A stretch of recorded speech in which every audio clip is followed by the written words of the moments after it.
bem-vindos à segunda entrevista dessa série de encontros de vídeos falando sobre pesquisa na Faculdade de Educação, que é organizado pela Coordenação de Pesquisa e Divulgação Científica.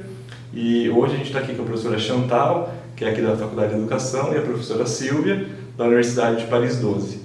Então eu vou pedir agora que a professora Chantal se apresente e dê início à entrevista. Não sei se é boa tarde ou bom dia, não sei que horas vocês vão assistir esse vídeo, mas sejam todos bem-vindos.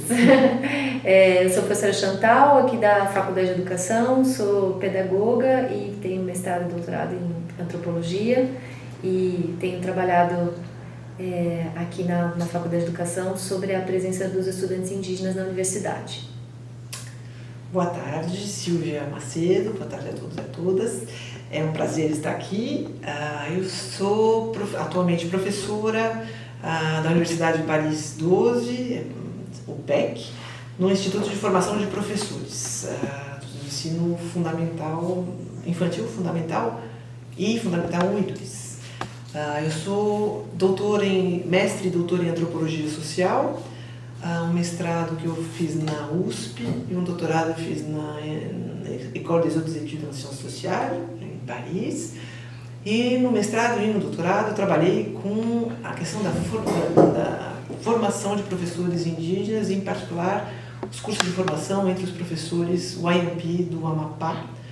E no doutorado, no mestrado eu trabalhei do lado brasileiro, no Amapari, no doutorado eu trabalhei com uma comparação dos processos escolares na Guiana Francesa e no Brasil, onde grupos Wayampi moram dos dois lados. Então, eu trabalhei numa comparação dessas duas populações.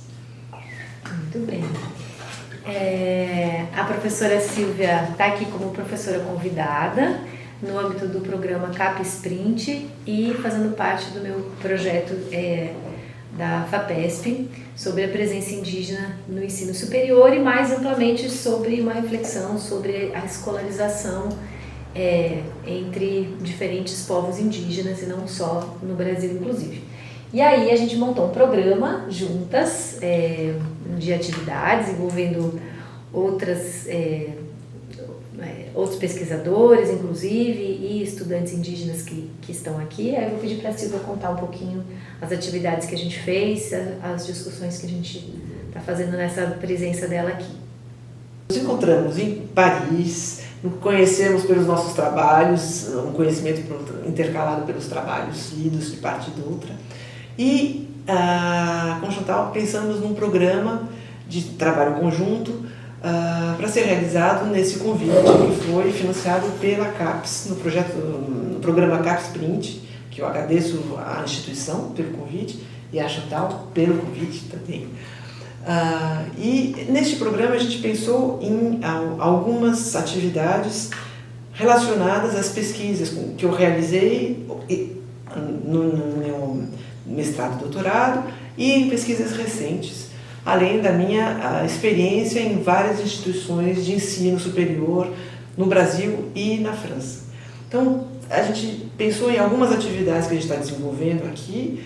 Uma primeira foi um encontro sobre a educação indígena, educação escolar indígena, numa mesa organizada por Chantal, com a presença de Edson Caiapó, eu e com a Artioca Capiberibe, que debateu a nossa discussão, uma discussão centrada na questão da educação escolar indígena em regiões de fronteira, como é o caso das populações do Guaçá, que trabalha o Edson Caiapó, e dos Wayampi, com quem eu trabalhei bastante tempo.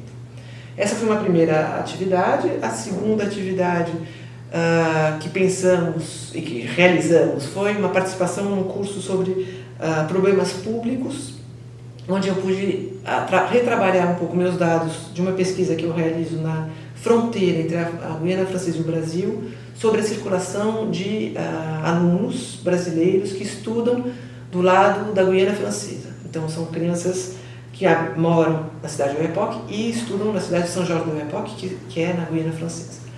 E eu tenho feito uma etnografia sobre essa circulação e nessa disciplina da pós-graduação do curso de educação, e a gente então discutiu a questão do problema público e se essa questão dessa circulação e da questão linguística dos alunos é ou não um problema público.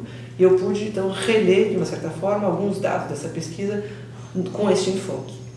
Uma terceira atividade foi, que realizamos hoje, que foi um mini curso na Semana de Educação, uma semana organizada pelos alunos de graduação da Faculdade de Educação, com várias atividades muito interessantes e, dentre essas, um mini curso de uma manhã que deram juntos Felipe Curivio, doutorando aqui do programa de educação Mapuche, que trabalha sobre educação intercultural bilíngue, e nós demos juntos um curso sobre a questão da educação intercultural bilíngue, os grandes marcos internacionais, a questão na América Latina e a questão no Brasil, com uma participação importante de alunos indígenas que participaram, e quilombolas, e alunos também outros, que participaram ativamente da discussão.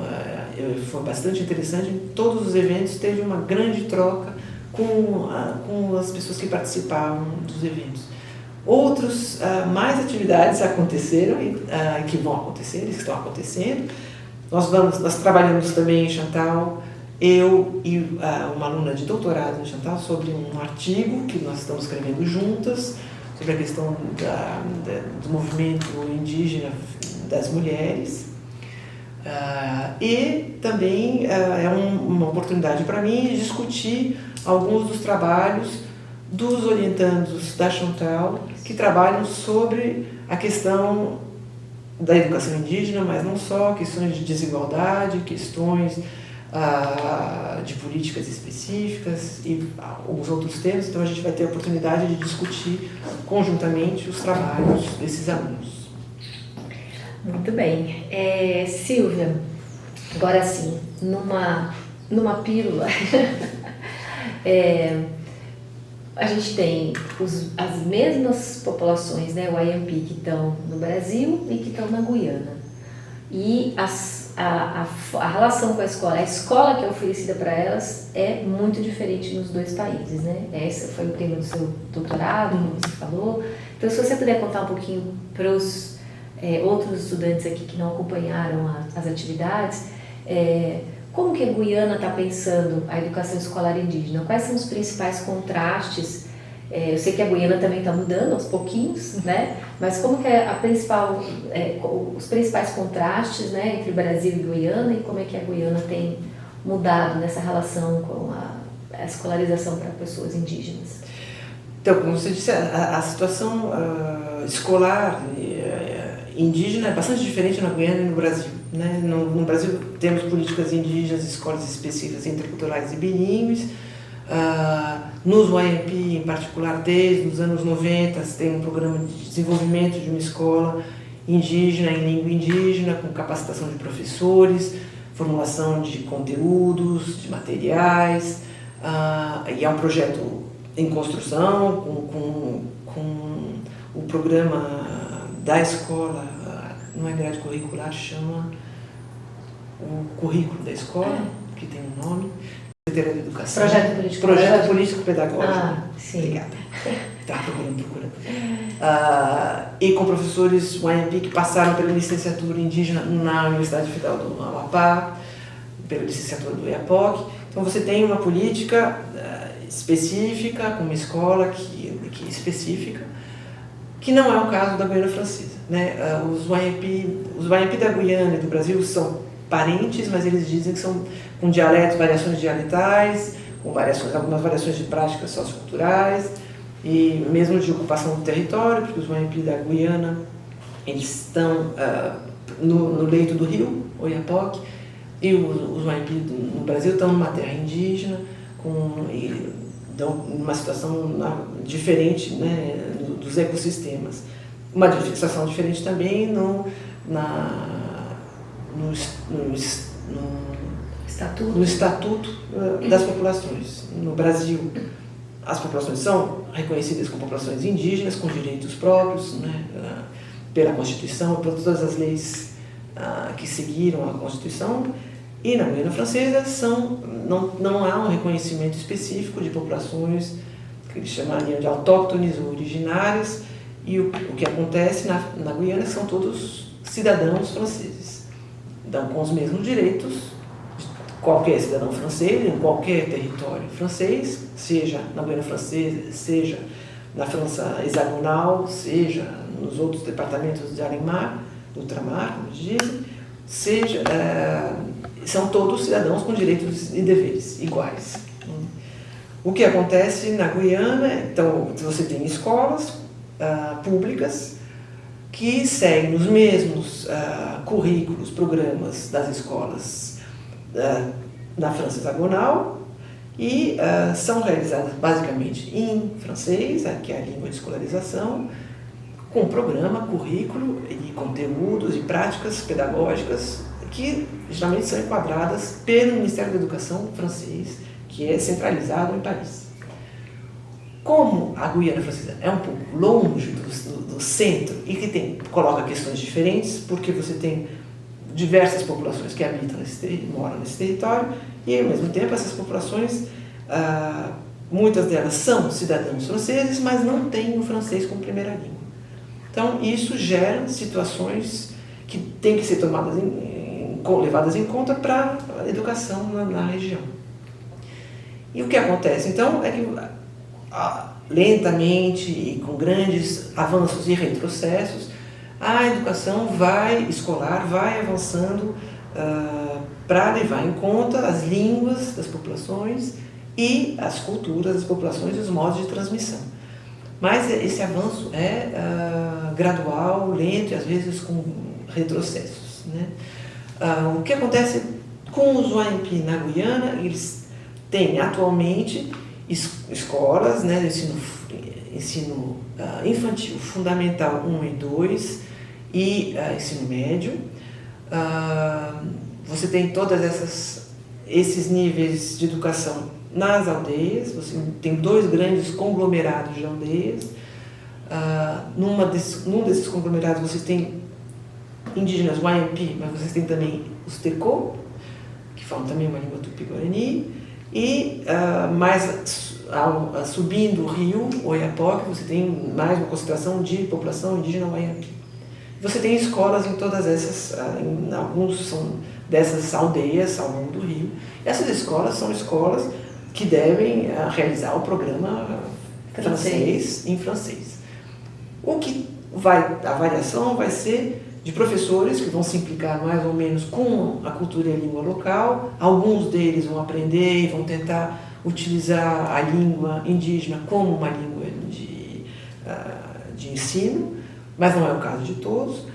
E vão tentar também adaptar contextos, né, educativos e conhecimentos e saberes na escola, mas você ainda tem escolas muito francófonas, eu diria, centradas num currículo e na língua francesa, nessas várias aldeias.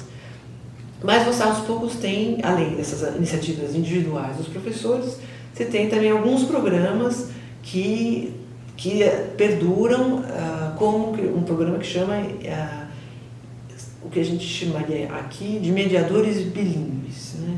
Interventores em língua materna, que é um nome em francês. Então são indígenas, eu estou falando principalmente de indígenas, mas esses programas são não só para populações indígenas, são para todas as diversidades sociolinguísticas e culturais. Então você tem populações quilombola, você tem populações Hmong, você tem população haitiana, você tem população brasileira. Você vai ter essa mesma política que vai ser desenvolvida em regiões onde há uma concentração linguística, né, e sociolinguística dessas populações. No caso dos YMP, você vai ter, então, esses mediadores bilíngues que vão, por enquanto, eles estão ainda só no ensino infantil e eles trabalham com as crianças, dá mais ou menos 2 horas por semana, com cada nível. Então, na escola infantil são 3 anos, né, a petite section, a moyenne section e a grande section. E esses mediadores vão trabalhar na língua indígena e estão concebendo um pouco algumas práticas pedagógicas para trabalhar em língua indígena com essas crianças. E o objetivo, esses professores, com um programa que dura faz algum tempo, esses professores estão sendo capacitados em formação na universidade e com o tempo eles serão concursados e poderão então ser professores indígenas, né, nas escolas, que não é o caso ainda. Eles ainda têm esse lugar que é não é um professor concursado, mas um mediador linguístico, né, que não tem ainda uma autoridade sobre uma classe. Vão ser os primeiros professores indígenas na Guiana, esses. Há alguns professores indígenas na Guiana, mas são poucos. E entre os OMP tem alguns, mas são poucos. Eles não estavam trabalhando ali, são poucos mesmo, de menos de 10 que eu conheça. E tinha eu trabalho na Guiana desde 2002 e eu conheci um professor indígena, né, que tinha ido trabalhar em outra escola e que voltou recentemente, que virou diretor da escola em Camopi, que é uma das aldeias. Então, mas vai ser agora vai ter uma turma maior, pela primeira vez, um programa de formação específico. Tem um programa, mas eles não são tão, o número não é tão grande, porque são nos OMP e nos TECO, que são ali nessa região do sul da Guiana, você tinha informação, acho que 3 ou 4. Sim. Então não é, tem uma formação que é para todos os mediadores de toda a Guiana, mas ali na região são poucos. E o grande problema de tornar-se professor na Guiana é porque para você ser professor concursado, você tem que ter um mestrado e passar no concurso, que é um concurso nacional. A formação do mestrado também é nacional, com particularidades locais, e toda a formação escolar ela é essa formação francesa, né? Então, você pode estudar até o ensino médio na sua aldeia ou próxima à sua aldeia, às vezes você tem que sair da sua casa, perto dos seus familiares, para morar onde está a escola. E para fazer o ensino médio, você tem, agora não mais, mas agora você está tendo que ir para a cidade de São Jorge do Oiapoque, mas que é longe, né, que requer, então, transporte, alimentação, né, moradia. E até o ano 2023 você tinha que ir para Cayenne, que é a capital, que é muito mais longe. Então, com questões muito difíceis de sair dessa região, sair da sua aldeia, da sua família e ir morar na cidade sem uma política aberta de moradia, de acompanhamento dessas pessoas. O que gerava, então, uma grande quantidade de... Eles vão, pelo menos até o final do ensino fundamental 2, que tem um estabelecimento na aldeia, numa das aldeias, mas depois vai ficando a escolha para continuar os estudos vai ficando cada vez mais difícil. E uma vez que acaba o ensino médio, você tem que ir para a universidade. Isso você fica também na cidade.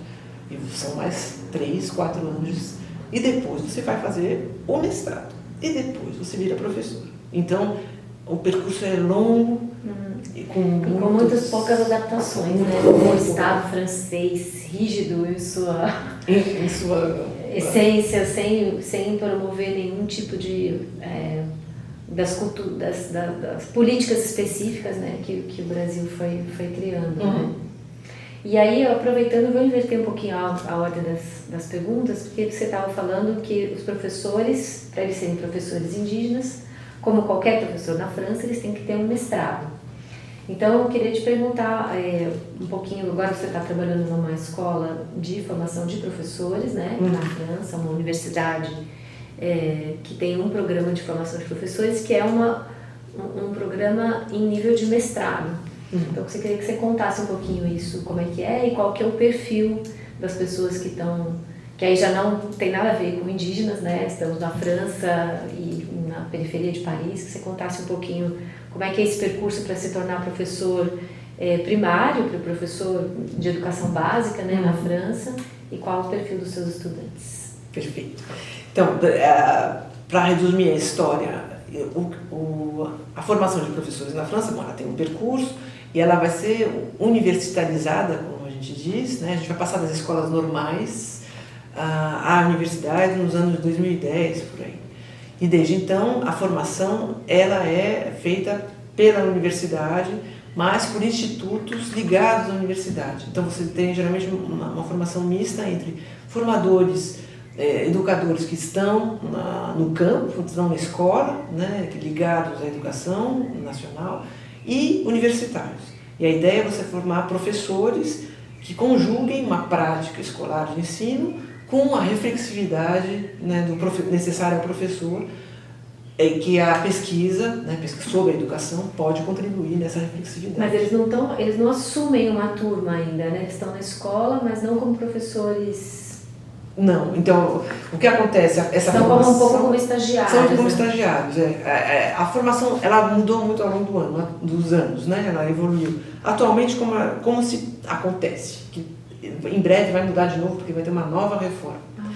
Mas atualmente, os professores atuais, que você quer trabalhar no ensino básico, você vai fazer uma licenciatura, geralmente são licenciaturas em educação, eles chamam Ciências da Educação na França, não chamam Pedagogia, ou nas Ciências Humanas, ou mesmo Matemática, tem várias possibilidades. Você acabou a sua graduação, que lá chama licença. E que dura 3 anos. Que dura 3 anos. E aí você vai fazer um mestrado. Se você quer ser professor, já está convencido disso, você vai fazer esses mestrados, que é uma formação de professores, nessas escolas que são institutos, que chama Instituto Nacional Superior do Professorado e de Ensino, INSPES, que chamavam-se ESPES e anteriormente chamavam-se IUFE. Então é uma evolução. O concurso para se tornar professor é no final do mestrado. Você então passa 2 anos em formação, uma formação que conjuga prática de ensino, didática, pedagogia, pesquisa, em 2 anos. No primeiro ano você tem uma formação muito centrada em 2 disciplinas, que são francês e matemática, né? E depois você vai ter as outras disciplinas, porque nos ensinos básicos você é um professor que navega entre todas as disciplinas, né? Você vai o mesmo professor para todas, igual no Brasil para também. todas as disciplinas, exatamente. Até o final do ensino primário, né? E eu tenho também formação para professores do ensino médio, mas aí essas vão ser específicas por área, né? Eu trabalho atualmente, faz quase 8 anos, eu trabalho com um professor de ensino infantil, educação básica e fundamental. Infantil e fundamental 1 e 2. Então esses professores eles vão poder passar o concurso no final do mestrado. Eles vão passar 2 anos de mestrado. De 2 anos de mestrado. No primeiro ano, então você tem nos 2 anos você tem essa formação que conjuga prática, pedagogia, didática e pesquisa, sendo que no segundo ano, ao mesmo tempo que eles fazem essa formação, eles estão redigindo a dissertação de mestrado, que a gente tenta transformar essa redação num mestrado profissional, então alguma reflexão sobre as práticas que eles realizam em sala de aula, e ao mesmo tempo que eles passam o concurso.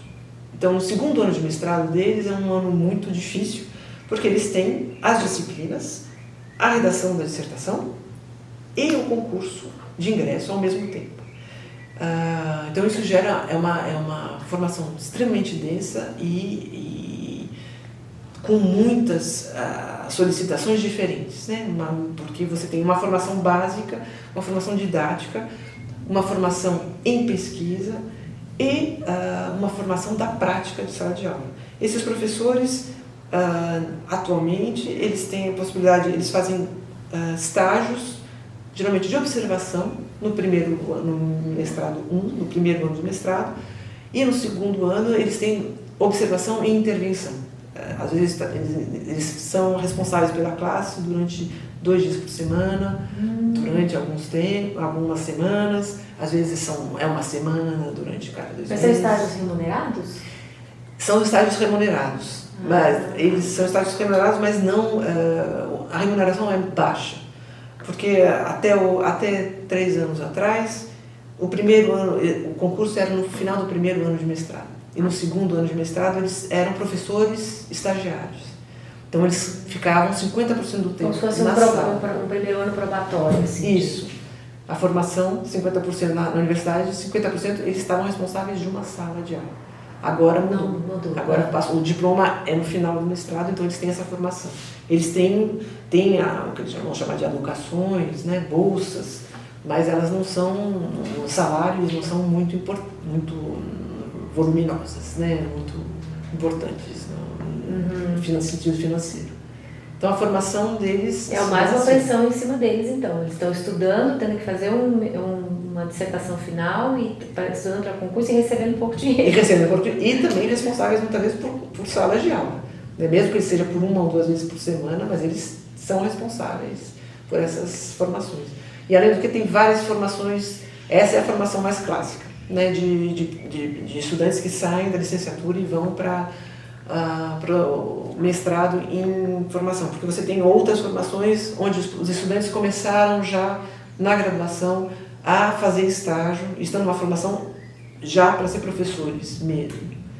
Então você pode começar já a fazer estágio, eles começam antes a fazer estágio e tem uma formação também com uma certa bolsa durante mais tempo. E você tem um outro caso que são pessoas que passam o concurso, que não fizeram a formação, que vêm de outras formações, que geralmente são pessoas que trabalham já e que no momento da vida mudam de profissão, né? E vêm ser professores. Eles passam o concurso, conseguem fazer e serem aprovados no concurso, e aí eles vão ter 1 ano de formação, 50% do tempo eles vão estar numa sala de aula, responsáveis pela turma, e 50% na universidade. Então esse é o quadro. E quem é o público, né? Isso. Que eu falei, esqueci. Eu estou nessa escola de formação, eu tive 4 anos na Guiana Francesa e 4 anos na França, né? Na Guiana Francesa tinha um público bastante interessante, porque por mais que tenha essa dificuldade de galgar todas essas etapas, né, de educação, você tinha populações várias, né, e você eu dava muita aula sobre a diversidade sociocultural, a questão da diversidade sociolinguística nas salas de aula, como levar em conta a diversidade das populações no território. Na França, que eu estou na França hexagonal, como eles dizem, que eu estou desde 2021, nesse mesmo curso de formação, eu estou na periferia norte de Paris, que é uma das periferias mais pobres da região parisiense, né? E nessa região, você tem um público bastante diverso também, com uma população migrante de várias gerações, às vezes primeira geração, segunda geração, terceira geração, uma população migrantes importante. do norte da África. Migrantes do norte da África, que eles chamam de Maghreb, né, que são uma migração desde os anos 50, mas você tem migração portuguesa, espanhola, italiana, tamul, do Sri Lanka, da Índia, você tem da Turquia. Então, os meus alunos, futuros professores, a maioria deles nascidos na França,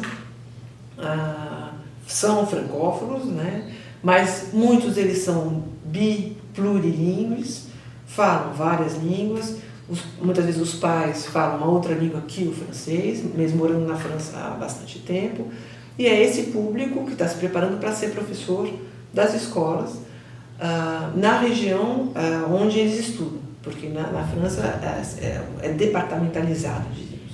Então, se você estuda na universidade ali, onde a gente está, então a população, essa população bastante de origem migratória, mais ou menos recente, que mora nessa região,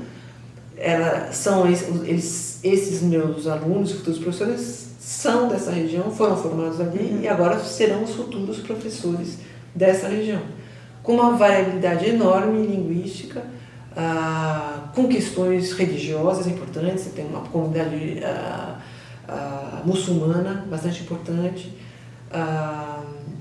a questão do véu, da laicidade na escola é uma questão importante nessa região, toda a França, mas nessa região... As suas alunas são uma maioria de alunas ou não? Tem a maioria de mulheres e muitas muçulmanas e muitas com véu. Né? Maiores, mais ou menos cobertas. Mas continua sendo proibido usar o véu na escola como na escola, a escola é laica, francesa, e você não pode, quando você vira professora, na universidade você pode, mas quando você vai fazer estágio nas escolas, elas não podem usar o véu, porque você está num estabelecimento público, laico, então você não pode ter nenhum sinal ostentatório, como eles dizem, de pertença religiosa. E esse é um público onde essa questão da diversidade, mesmo se ela é pungente, ela é pouco discutida, muito pouco. Então, uma experiência que eu faço muito com os meus alunos é perguntar: quem de vocês fala outra língua? Quem é bilíngue, plurilingue? Muitos deles vão falar, ninguém vai falar, não, eu não. E aí eu pego as listas e olho os nomes. Vocês não falam outra língua? Aí começam timidamente a falar, na minha casa eu falo dialeto berbere, e eu falo também turco, e eu falo árabe da Argélia. E eles começam a falar, eles falam pelo menos 3 línguas, vivem situações diferentes, viajam entre os países, mas todas essas questões não vão aparecer na sala de aula, e eles vão muito timidamente falar que eles não, raríssimo que eles falem, eu sou bilíngue. Geralmente os que vão falar que são bilíngues falam, porque eu sei falar inglês ou espanhol. E aí você vê bem essa relação das línguas minorizadas, né? A diglosia e as questões, a hierarquia entre línguas e entre culturas, porque você tem questões políticas, religiosas, e atualmente extremamente na mesa política, com questões extremamente conflituosas no mundo francês, político e social. Então, esse é o público, mas cujas questões são pouco debatidas e pouco trazidas à sala de aula. O que vai acontecer, como acontece na Guiana, você vai ter pessoas, né, sejam professores, sejam inspetores, que vão procurar fazer adaptações ou propor situações ou sequências pedagógicas ou materiais para abrir um pouco essas discussões, mas de forma geralmente muito pontual. E que são que eles chamam muito de dispositivos, que vão ser desenvolvidos durante algum tempo, e se as pessoas que o carregam de uma certa forma, né, que o exercem, não estão mais lá, eles acabam. Né? Então, essas são algumas das políticas. Desafios da França contemporânea. Pois é. Silvia, obrigada. É um prazer.